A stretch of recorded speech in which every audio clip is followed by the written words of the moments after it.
Well, I liked what you had to say when you were talking to Sean about how be the best. Don't become a chef to be on TV. Yeah. Become a chef to be the best at what you do, and TV or whatever the next, goal or opportunity will come. Just focus on being the best at what you do, and those opportunities will come. And I think that's so true. And even more today with social media, if you're posting about everything you're doing and you're really good at it, there's opportunities abound for sure. Absolutely. And especially with young kids, to me, that's the first question I ask them. I'm like, why do you want to be a chef? Yeah. And they are like, because I want to be on TV. I'm like, think of another career then, but yeah. Because the thing is that it is such a demanding job that you need to be absolutely in love with it.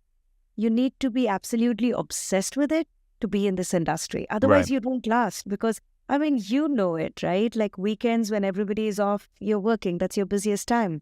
Yep. Holidays when everybody's off, that's your busiest time. So it's a lifestyle choice. And if you love it, then you don't feel the pinch. But if you don't love it and you're just doing it for reasons which are, not as inspiring, then you're in trouble.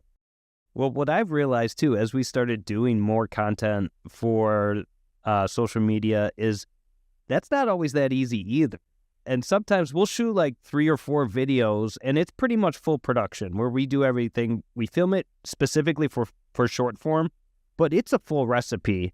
And I'll do 4 videos, and I'll come home and I'll just feel wiped, like I worked the line for 8 hours straight or something. And my wife looks at me and like, I feel like a baby or something because we just filmed videos and I'm exhausted. But people don't realize it's your mental capacity. You're actually cooking. You're talking to the camera. You're timing things out in the back of your mind. It's mentally exhausting sometimes. It's mentally exhausting. And think about it. It's the same as, when we're doing events. I do these events. They are short events. They're 2 hours. They're 3 hours. All I'm doing is I'm handing 1 ounce portion, 2 ounce portion to people, right?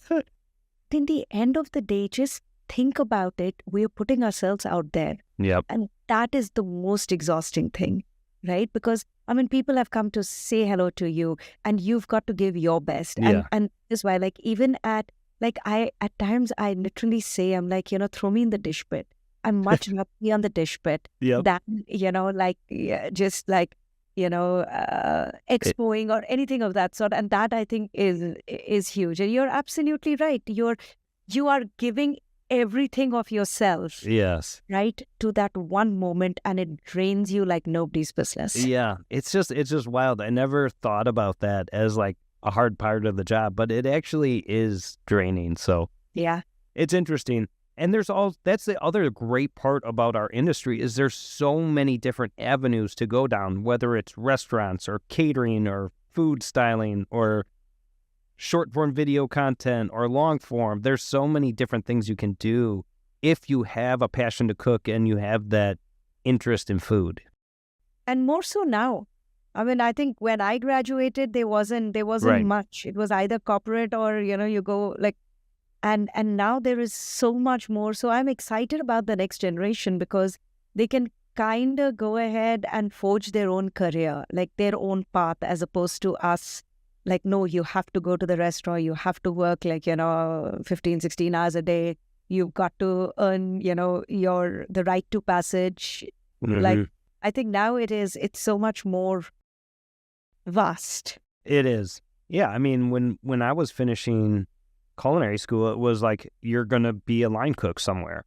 And that was really the opportunity. Maybe a sous chef, but even that was a stretch. You're just coming down you have to earn your stripes, especially back in the day. And the kitchen wasn't always the most friendly place to work in.